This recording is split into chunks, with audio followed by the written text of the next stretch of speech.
So FBT and cars. What if the car is parked at the employee's home garage and it's still available for private use, but the employee has not actually used it because of COVID and the lockdowns? Will there be FBT on that car?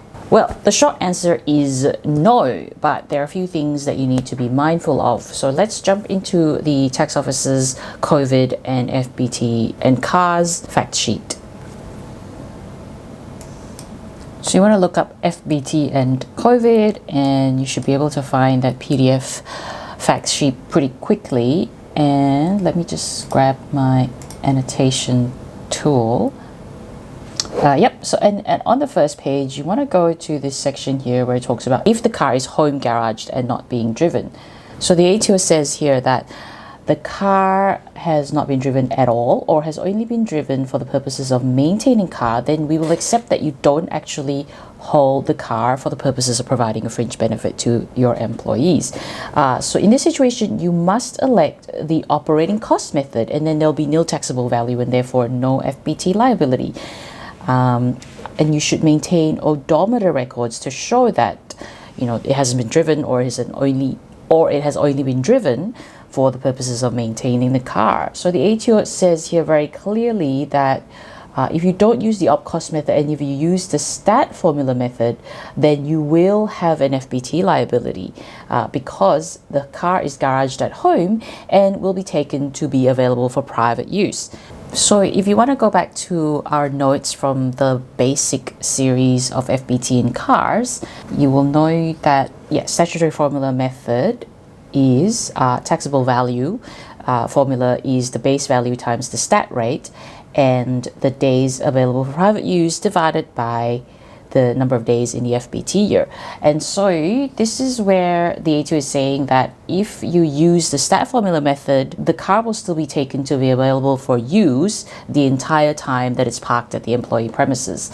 So 365 days if that's been the case, parked at home for the entire FBT year. So you should not use the statutory formula method and you should use the operating cost method instead. And I think the way that it would work is that you would choose a business percentage of 100% in order to bring down the taxable value to zero.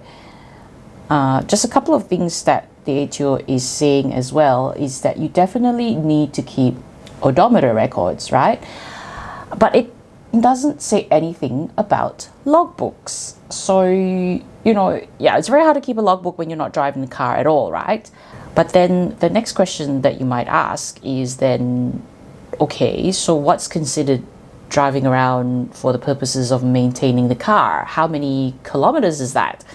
Well, I'm no car maintenance expert, but it should definitely not be more than 500 Ks, right? So imagine you take your car to service and I don't know, that's like 50 Ks, 100 Ks maximum each time. I don't know, maybe you have a car servicing provider that's really far away. And so I think you can only get away with like 200 Ks per year because you take your car to service twice.